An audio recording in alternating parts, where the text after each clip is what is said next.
नमस्कार दोस्तों, आज हम एक नई कहानी लेकर आए हैं। प्रेस्टीज शिव। पल्लवी सोकर उठी तो 7 बज रहे थे। सिर में भारीपन महसूस हो रहा था। फ्रेश होकर बाहर आई तो देखा विपिन आराम से अखबार पढ़ते हुए चाय पी रहे हैं। वो समझ गई कि नाराज़गी अभी भी है। उसे रात हुई बहस याद आई। उसे भी तो बुरा लगा था उनकी बात का। फिर वह चुप नहीं रह पाई थी। उसका भी मन नहीं हुआ कुछ बोलने का, अतः अपने लिए चाय बनाकर कमरे में आ गई। खिड़की के पास बैठ बाहर निहारने लगी। लग रहा था रात भर बारिश हुई है। पेड़ पौधे सब भीगे हुए थे। ठंडी हवा का स्पर्श सुखद लग रहा था, जिससे उसका मन शांत हो रहा था। पर कहते हैं, रात को जिस विचार के साथ आप सोते हैं, सुबह उसी विचार के साथ जागते हैं। रात की बात में मन उलझ गया उसका। सहसा उसकी आंख नम हो आई। कल रात एक छोटी सी बात पर विपिन ने औरतों को लेकर ऐसा कुछ कह दिया जो एक औरत होने के नाते उसे बुरा लगा। उसने भी गंभीर होकर थोड़ा कड़े स्वर में कह दिया, आप पुरुषों को सारी खामियां बस औरतों की ही नज़र आती हैं। जब जो दोष थोपना हुआ हम औरतों पर थोप देते हो। ये भूल जाते हो कि हर औरत एक जैसी नहीं होती। बस इसी बात पर दोनों की बहस छिड़ गई, जो विवाद का कारण बन गई। फिर दोनों करवट बदलकर लेट गए। ये कोई नई बात नहीं थी। अक्सर ही उन दोनों के बीच ऐसे झगड़े हो जाया करते थे, वो भी किसी तीसरे की बात को लेकर। सामान्य बात शुरू होती और ख़त्म झगड़े पर होती। 3 से 4 दिन बातचीत बंद रहती, तब हार कर पल्लवी ही पहल करके घर का माहौल सामान्य बनाती। पल्लवी बहुत कोशिश करती चुप रहकर बहस टालने की, लेकिन विपिन कोई न कोई ऐसी बात बोल देता जिसे वह सहन न कर पाती और पलट कर बोल देती। कल भी यही हुआ था। चाय खत्म कर वह नहाने चली गई। तैयार होकर रसोई में आई और नाश्ता की तैयारी करने लगी। जानती थी अब बोलचाल तब तक बंद रहेगी जब तक वह पहल नहीं करती। उसने तय किया, इस बार वह पहल नहीं करेगी। कब तक पुरुष अहम के आगे झुकती रहेगी? इससे तो उनके अहम को बढ़ावा ही मिलेगा। उसने चुपचाप नाश्ता मेज पर लगा दिया। विपिन ने तैयार होकर नाश्ता किया और ऑफिस चले गए। 11 बजे बाई काम करके चली गई। रोज़ तो बाहर इस समय आस पड़ोस की सहेलियों का जमावड़ा होता था। आज उसका मन नहीं किया जाने का। वह सिरदर्द की गोली खाकर वहीं दीवान पर लेट गई। पुरानी बातें याद आने लगीं। पहले सब कुछ कितना अच्छा था। विपिन कितना प्यार करते थे उससे। परिवार से दूर यहाँ अहमदाबाद में उनकी खुशियों से भरी छोटी सी दुनिया थी। विपिन उसकी सुंदरता के साथ साथ उसकी पाक कला के भी दीवाने थे। उसकी बनाई कोई भी रेसिपी ऐसी नहीं थी जिसकी विपिन तारीफ ना करते हों। उसे भी सुख मिलता था विपिन के पसंद की डिशेस बनाने में। पूरे समर्पण के साथ वह भी विपिन को बेहद प्यार करती थी। छुट्टी में जब दोनों घर जाते तो उनके आपसी सामंजस्य को देख सभी सराहना करते। रिश्तेदारों में भी पल्लवी के स्वभाव और गुणों की चर्चा होती रहती। यह सब देख पल्लवी खुद को खुशकिस्मत समझती। ऐसे में विपिन जब उसे प्यार से अपलक निहारते तो वह निहाल हो जाती। वह अपने इसी छोटे से संसार में बहुत खुश थी। जीवन चक्र चलता रहा। 2 प्यारे बच्चों को जन्म दिया उसने। उस समय सास के साथ खुद विपिन ने उसकी बहुत देखभाल की थी। दोनों ने पूरे तन मन से अपने कर्तव्यों का निर्वहन किया। जीवन में कई उतार चढ़ाव आए। जब जब जीवन संघर्षरत हुआ, विपिन थक कर परेशान होते, तब पल्लवी उसे अपने निस्वार्थ प्रेम से शीतल करती रही। बच्चे भी माता पिता के इसी प्यार को देखकर बड़े हुए। ऐसा नहीं था कि दोनों के बीच तकरार नहीं हुई। तकरार होती, परंतु उनके प्रेम के आगे हार जाती। कभी कभार मनमुटाव भी होते, पर तुरंत खत्म हो जाते। खुद विपिन ही पल्लवी से ज़्यादा देर अलग और बिना बोले नहीं रह पाते। लेकिन कहते हैं ना, कभी कभी खुशियों को भी नज़र लग जाती है। कुछ ऐसा ही हुआ उनके साथ भी। जब पल्लवी की बेटी की शादी की बात चली, तब उसने पल्लवी को बताया कि वह अपने पसंद के लड़के से शादी करना चाहती है। पल्लवी ने विपिन को इस बारे में बताया, लेकिन विपिन सुनते ही नाराज हो गया। जोर से चीख कर बोला कि मुझे यह रिश्ता स्वीकार नहीं। पल्लवी ने समझाने की कोशिश की कि इसमें हर्ज ही क्या है। हमारी बेटी पढ़ी लिखी है, समझदार है, नौकरी कर रही है, उसे अपना जीवन साथी चुनने का पूरा हक है, और हम उसके दुश्मन हैं जो उसके लिए एक अच्छा लड़का नहीं खोज सकते। मुझे ये रिश्ता मंजूर नहीं। शादी वहीं होगी जहाँ मैं चाहूँगा। पल्लवी सकपका गई। कई बार समझाने का प्रयास किया कि एक बार लड़के और उसके परिवार से मिल तो लीजिए। विपिन किसी तरह राजी ना हुआ।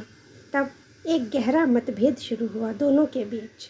कई दिन तक बहस हुई, झगड़ा हुआ। अंततः पल्लवी और बेटी की जिद के आगे विपिन हार गए।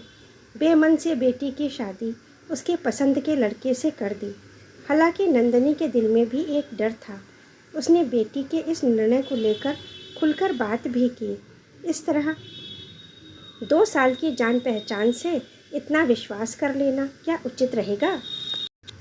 तब बेटी ने पलटकर उससे पूछा, माँ, आप भी तो शादी से पहले पापा को नहीं जानती थी, मिली भी नहीं थी, फिर आपने कैसे विश्वास कर लिया था? पल्लवी निरुत्तर हो गई थी। बेटी ससुराल चली गई। उसके कुछ समय बाद बेटा कॉलेज चला गया। घर में वो दोनों अकेले रह गए और अब उनके बीच एक गहरी खामोशी पसर गई। पल्लवी के इस एक निर्णय से विपिन के अहम को ठेस पहुंची थी। पल्लवी अब समझ पाई कि इतने समय से वह विपिन की खुशी और उसके निर्णय के अनुसार जी रही थी। विपिन के लिए वह अपनी खुशी, पसंद नापसंद सब भूलती जा रही थी, लेकिन उसके इस एक निर्णय को विपिन का अहम स्वीकार ना कर सका और उनके बीच अनचाही दूरियां पनपने लगीं। उनके बीच असहमति के बीज पनप कर फैलने लगे।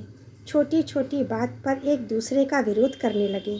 कभी एसी, कभी टीवी और कभी खाने को लेकर भी छोटी छोटी तकरार होने लगी। कभी पल्लवी अपने किए समर्पण और कार्यों का उल्लाह देती तो कभी विपिन अपने किए का एहसान जताता। घर का माहौल भारी और तनावपूर्ण रहने लगा। दोनों में अक्सर बातचीत बंद हो जाती और अगर होती भी तो झगड़े पर ख़त्म होती। पहले सुलह करते समय वे सॉरी बोल देते थे, लेकिन धीरे धीरे वो भी बंद हो गया। ऐसा नहीं था कि उन्हें अपनी गलती का एहसास होने पर दुख नहीं होता था, पर एक दूसरे के सामने स्वीकार नहीं करते थे। इस एक निर्णय को दोनों ने प्रेस्टीज इशू बना लिया था। आज भी यही हुआ था। पल्लवी चुपचाप अनमनी सी उठी। खाना बनाने का मन नहीं किया। जो रखा था वही खाकर रह गई। वो जानती थी इस खामोशी की आड़ में भी दोनों अपना कर्तव्य निर्वाह कर रहे थे। एक दूसरे की फिक्र भी करते थे, पर जाने कौन सी फांस चुभ गई थी जो दोनों को सहज नहीं होने दे रही थी। बेटी का खुशहाल जीवन देखकर दोनों खुश होते, पल्लवी अपने निर्णय से और विपिन अपने समझौते से, पर अपने बीच आई दरार को ख़त्म करने का प्रयास ना करते। पल्लवी विचारों में खोई ही थी कि दरवाजे पर घंटी बज उठी। दरवाज़ा खोला तो सामने मुस्कुराती हुई बेटी खड़ी थी। अरे तुम आज ऑफिस नहीं गई क्या?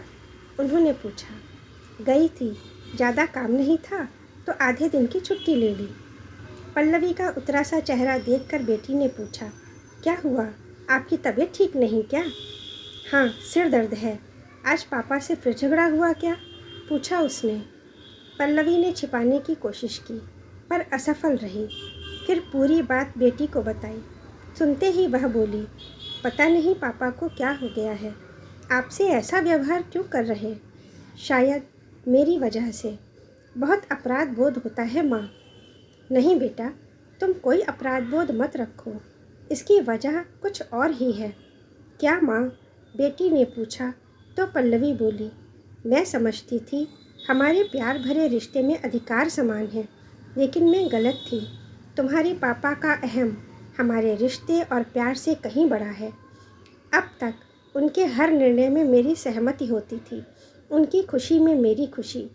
मैं खुद को भूलकर उनके विचारों के अनुसार खुद को ढालती रही। मैं ही उनके अहम को बढ़ावा देती रही। अगर शुरू से ही अपनी पसंद नापसंद को प्राथमिकता दी होती, हर बात पर सहमति की जगह विरोध करती, तो आज ये स्थिति ना होती। मैंने हमेशा उनको अहमियत दी, खुद को नहीं। संभवतः इसीलिए आज ये कष्ट झेल रही हूँ। तुम चिंता मत करो, समय का दिया घाव समय ही भरेगा। तुम्हें खुश देखकर संतुष्ट हूँ कि हमारा निर्णय गलत नहीं था। तुम्हारे पापा जब इस बात को स्वीकार कर लेंगे तो सब ठीक हो जाएगा। मैं भी यही चाहती हूँ माँ, आप दोनों के बीच की दूरियाँ ख़त्म हो और आपका रिश्ता फिर पहले जैसा हो जाए। तभी दरवाजे पर आहट पाकर दोनों चौंक गईं। विपिन आ गए थे। पल्लवी चाय बनाने चली गई।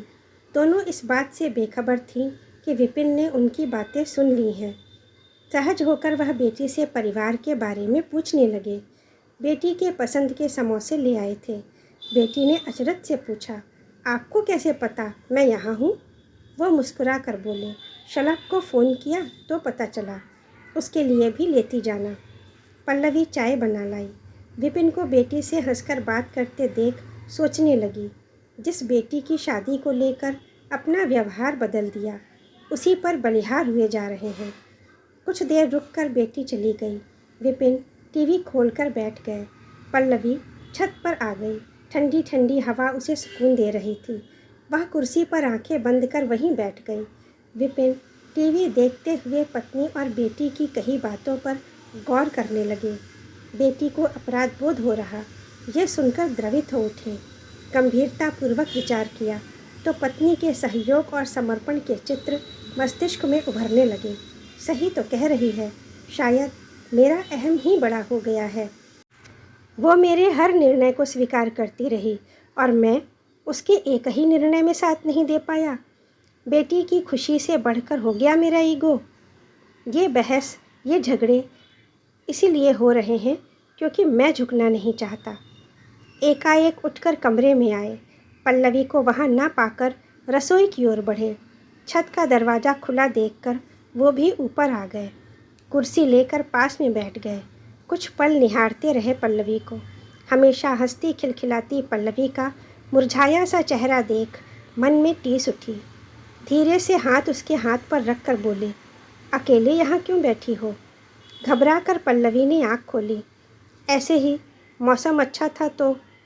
आंखें नीची कर पल्लवी ने कहा, वाकई मौसम तो अच्छा है, कहीं घूमने चलते हैं। विपिन ने प्रस्ताव रखा पर पल्लवी ने मना करके कहा, नहीं, हम जहाँ जाएंगे हमारे बीच बहस और झगड़ा ही होगा तो क्या फ़ायदा। विपिन शांत और गंभीर होकर बोला, जानती हो ये झगड़े क्यों हो रहे हैं? पल्लवी ने उसकी तरफ देखा। विपिन ने कहना शुरू किया, झगड़े इसलिए हो रहे हैं क्योंकि हम एक दूसरे को गलत और खुद को श्रेष्ठ साबित करने में लगे हैं। हमारे बीच का प्यार जो समर्पण से बना था, पीछे छूट गया। हम अपना अपना प्रेस्टीज इशू बनाकर बैठ गए हैं। खासकर मैं तुम्हारे एक निर्णय को सहन नहीं कर पाया। मेरे अहम को ठेस पहुंची। मैं तुम्हारी कमियां देखने लगा और तुम मेरे गलत व्यवहार को बर्दाश्त न कर पाई। इसीलिए अपनी तर्क शक्ति से खुद को बेहतर साबित करने में लग गई। हम दोनों उस कमज़ोर समय में रिश्ते को संभाल नहीं पाए। जब प्यार का मलहम लगाना था तब टकराव की ओर बढ़ गए। जब सहनशील होना था तब एक दूसरे को दोष देने लगे। हम अलग अलग व्यक्तित्व हैं, हमारे विचार एक समान कैसे होंगे? एक दूसरे का सम्मान करने के बजाय कमियां उजागर करने में लग गए। इसलिए हमारे बीच का प्यार कहीं खो गया। कहते कहते विपिन का गला भर आया। पल्लवी भी भावुक हो उठी। सही कह रहे हैं आप। रिश्ते में आई दूरियों को प्यार से कम करने के बजाय हम रोज़ एक नई तकरार में उलझते चले गए। थोड़ी देर दोनों एक दूसरे का हाथ थामे शांत बैठे रहे। बहुत कुछ था कहने को जो दोनों कह नहीं पा रहे थे। फिर पल्लवी बोली, आज बेटी के साथ आपको पहले जैसे बातचीत करते देख बहुत अच्छा लगा। पहले वाले दिन याद आ गए। विपिन बोला, फिर उसी जीवन में लौटने का प्रयास कर रहा हूँ। वो अपने पति के साथ खुश है, हमें और क्या चाहिए? फिर हमारे बीच में ये अहम क्यों? वैसे तुम दोनों की बातें सुन ली थी मैंने। हमारी बेटी अपराध बोध महसूस करे ये मैं नहीं चाहूँगा। तुम दोनों की बातों पर विचार किया तो यही समझ आया कि मैं तुम लोगों से बहुत प्यार करता हूँ। और प्यार में अहम का कोई स्थान नहीं। तुम्हें या बच्चों को परेशान नहीं देख सकता, इसीलिए आ गया तुम्हारे पास। इन दूरियों को मिटाने का एक ही रास्ता है और वो है प्यार का, क्योंकि प्रेम के आगे कोई झगड़ा मतभेद नहीं टिकता। हमें यही छोटा सा काम करना था, पर जाने क्यों नहीं कर पाए। अलग होने के कई रास्ते खोजे, पर पास आने का छोटा सा कदम नहीं उठा पाए, जिसका दोषी शायद मैं ही हूँ। सिर्फ आप नहीं, मैं भी हूँ, क्योंकि इन दूरियों को मिटाने की कोशिश मैंने भी नहीं की। कहते हुए पल्लवी उसके सीने से लग गई। उसे संभालते हुए विपिन ने कहा, चलो बेटी को बता दें, ताकि वो अपराध बोध में ना रहे। हमें अपनी गलती समझ आ गई है। हमारा प्यार इन दूरियों को अपने आप मिटा देगा। अचानक बारिश फिर शुरू हो गई। दोनों आलिंगनबद्ध उस बारिश में भीग रहे थे। आज उनका प्रेम फिर जीत गया था और प्रेस्टीज इश्यू का भार लिए सारा अहम बारिश की बूंदों के साथ बहा जा रहा था। तो दोस्तों, कैसी लगी आज की कहानी? पसंद आई है तो लाइक बटन प्रेस कर दें। नए हैं तो चैनल को सब्सक्राइब कर लें और जो लोग हमारे चैनल से जुड़े हैं उन सभी का बहुत बहुत धन्यवाद।